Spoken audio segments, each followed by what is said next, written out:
আসসালামু আলাইকুম। আজকে নতুন একটা এক্সপেরিমেন্ট ভিডিও আপনাদের সামনে উপহার দিতে যাচ্ছি। সেটা হচ্ছে এই যে স্কুটিটা নিয়ে আজকে মূলত আমরা ভিডিও করব এবং আমার এক্সপেরিয়েন্স আপনাদের সাথে একটু শেয়ার করব।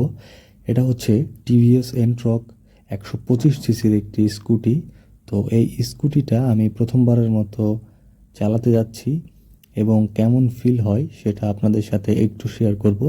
তো নর্মালি বাইকগুলোতে যেমন হয় যে বাম হাতে থাকে হচ্ছে ক্লাচ, ডান হাতে থাকে হচ্ছে ব্রেক এবং ইভেন পায়ের কাছেও একটা ব্রেক থাকে, কিন্তু স্কুটিতে সম্পূর্ণ আলাদা। দুই হাতে আপনি ব্রেক পাবেন, ডান হাত বাম হাত। তো এটি সম্পূর্ণ হচ্ছে গিয়ার ফ্রি একটা বাইক। এটি সম্পূর্ণ নিয়ন্ত্রিত।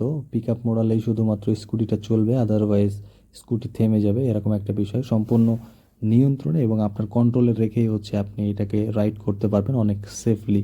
বাইকগুলোতে যেমন হচ্ছে গিয়ার শিফটিংয়ের একটা বাড়তি ঝামেলা থাকে, কিন্তু স্কুটিতে এই ঝামেলাটা একদমই নাই। এখানে হচ্ছে পিক আপ মোড়াবেন তো স্কুটি চলবে, আদারওয়াইজ স্কুটিটা থেমে যাবে। আর ডান হাত বাম হাত দুইটা জায়গাতে আপনি ব্রেক করতে পারবেন, অনেক হার্ডলিও ব্রেক করতে পারবেন। আপনার ইচ্ছা মতো আপনি এটাকে চাইলে যে কোনো জায়গাতে হার্ড ব্রেক করে স্টপ করে দিতে পারবেন। বর্তমান সময়ে টিভিএস এন্ট্রকের বাজার মূল্য হচ্ছে 1,97,000, অলমোস্ট 2 লাখের কাছাকাছি। 2 লাখ টাকা দিয়ে নর্মালি আপনি একটা বাইক কিনতে পারবেন।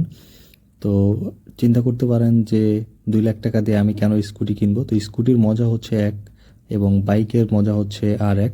তো সবাই তো একই জিনিস পছন্দ করবে বিষয়টা এমন নয়, যার যেটা পছন্দ সে সেটা ইউজ করবে। এবং বয়সের পার্থক্যের কারণে এবং হচ্ছে জেন্ডারের পার্থক্যের কারণেও কিন্তু অনেক সময় এই জিনিসগুলা ভিন্ন ভিন্ন ধরনের মানুষ ইউজ করে থাকে। স্কুটির ফিলটা সত্যিই আমার কাছে অসাধারণ লেগেছে এবং নতুন একটা অভিজ্ঞতা আমি আজকে অর্জন করেছি। ভিডিওটা আজকে এখানেই শেষ করে দিচ্ছি। দেখা হবে নতুন কোনো ভিডিওতে নতুন কোনো টপিক নিয়ে। ততদিন সবাই ভালো থাকবেন, সুস্থ থাকবেন। আল্লাহ হাফেজ।